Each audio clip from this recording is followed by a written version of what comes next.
উত্তম কুমারের সঙ্গে তপন সিনহার সুসম্পর্ক থাকলেও মহানায়কের জীবনের শেষ দিকে পরিচালকের সঙ্গে সে সম্পর্কে চির ধরেছিল। এতটাই অবনতি ঘটেছিল যে আদালতে মামলা পর্যন্ত গড়িয়েছিল। বাঞ্ছারামের বাগান ছবিটিতে অভিনয় করা ঘিরে মামলা হয়। উত্তম কুমারের সঙ্গে তপন সিনহার সম্পর্ক বহুদিনের।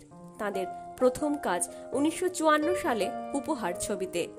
তখনও উত্তম কুমার মহানায়ক হননি, কিন্তু নায়ক হিসেবে ক্রমেই জনপ্রিয় হয়ে উঠেছেন।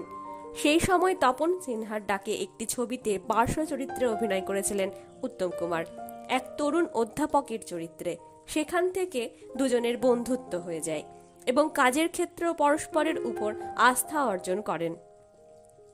এরপর যখন তপন সিনহা ঠিক করলেন জিন্দের বন্দি ছবি করবেন, তখন তিনি সে ছবির নায়ক হিসেবে বাছলেন উত্তমকে।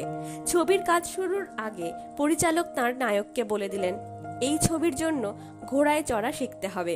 উত্তম কুমার জানিয়েছিলেন ঘোড়ায় চড়া তাঁর জানা, তবে অনেক দিন প্র্যাকটিস নেই। তাতে পরিচালক কড়া নির্দেশ দিলেন, রোজ ভোরে উঠে নিয়ম করে ময়দানে ঘোড়ায় চড়তে হবে। পরিচালকের নির্দেশ মেনেছিলেন মহানায়ক। ফলে শুটিংয়ের সময় উত্তম কুমারকে দেখে তপন সিনহার মনে হয়েছিল তিনি যেন এক পোড় খাওয়া ঘোড়সওয়ার। শুধু তাই নয়, ওই ছবিতে কাজের জন্য তরোয়াল খেলাও শেখার দরকার হয়েছিল। এজন্য প্রশিক্ষণ দিতে পরিচালক অলিম্পিক বিজয়ী মেসি টেলর নামে এক বিদেশিকে নিয়ে আসেন। অদ্ভুতভাবে সেদিন চেয়ারে বসে মেসির অসি চালনা দেখে তাকে হুবহু নকল করে ফেলেছিলেন নায়ক, যা দেখে শুধু পরিচালক নন, বিস্মিত হয়েছিলেন স্বয়ং মেসিও। আবার একবার উত্তম কুমারের খেয়াল চাপল তিনি ছবি প্রযোজনা করবেন, আর সেই ছবির পরিচালক হবেন তপন সিনহা। আর আবদার নিয়ে তিনি চলে গেলেন তপন সিনহার কাছে। সেই সময় সুবোধ ঘোষের যতুগৃহ কাহিনী নিয়ে ছবি করবেন বলে ভাবছিলেন তপন সিনহা।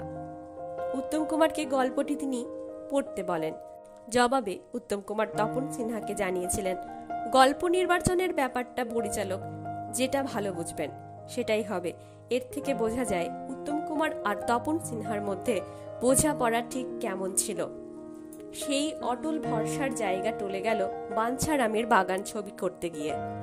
তপন সিনহা এই ছবিতে অভিনয়ের জন্য উত্তম কুমারকে অনুরোধ করলে তিনি সাগ্রহে রাজি হন, কিন্তু সমস্যা দেখা দেয় শুটিং এর জন্য দিন পাওয়া নিয়ে। ওই সময় বোম্বেতে একটি হিন্দি ছবির কাজে ব্যস্ত থাকতে হয় উত্তম কুমারকে। এই কারণে তিনি দিন বদলাতে অনুরোধ করেন, কিন্তু ওভাবে শুটিং এর দিন বদলাতে গেলে কিছু সমস্যা দেখা দেবে বলে পরিচালক ঠিক করেন উত্তম কুমারের বদলে চরিত্রটিতে দীপঙ্কর দেকে দিয়ে অভিনয় করাবেন। সেই মতো কাজও শুরু করে দেন, কিন্তু বম্বে থেকে ফিরে কথা জানতে পেরে ক্ষুব্ধ হয়ে তপন সিনহার বিরুদ্ধে মামলা শুরু করে দেন উত্তম। যদিও মামলায় শেষ পর্যন্ত তার হার হয়। আসল কথা হলো, ওই ছবিটি শুটিং এর সময় ছিল শীতকাল এবং ঋতু অনুসারে বাগানে ফল মূল শাকসবজি লাগানো হয়েছিল। উত্তমের দিন পাওয়ার জন্য অপেক্ষা করতে গেলে ততদিনে বাগান শুকিয়ে যেত। সে কথা চুক্তিপত্রে লেখাও ছিল। তাই শেষমেশ মামলা টিকল না, কিন্তু সেই মামলার ফলে দুই বন্ধু পরস্পরের থেকে দূরে সরে গিয়েছিলেন। তপন সিনহা ভেবেছিলেন সব মিটিয়ে নেবেন, তবে সেটা আর শেষ পর্যন্ত হয়ে ওঠেনি। কারণ এই ঘটনার অল্প দিনের মধ্যেই চিরবিদায় নিয়েছিলেন উত্তম কুমার। মৃত্যুর পরে মহানায়ককে শেষ দেখা দেখতে গিয়ে উত্তম কুমারের ভাই তরুণ কুমারের সঙ্গে দেখা হয়েছিল তপন সিনহার। তরুণ কুমারও আফসোস করে জানিয়েছিলেন এতদিনের সুসম্পর্ক শেষ হোক চাননি তার দাদাও। উত্তম চেয়েছিলেন তপন সিনহার সঙ্গে তার সখ্যতা আবার ফিরে আসুক। কণ্ঠে মন্দিরা।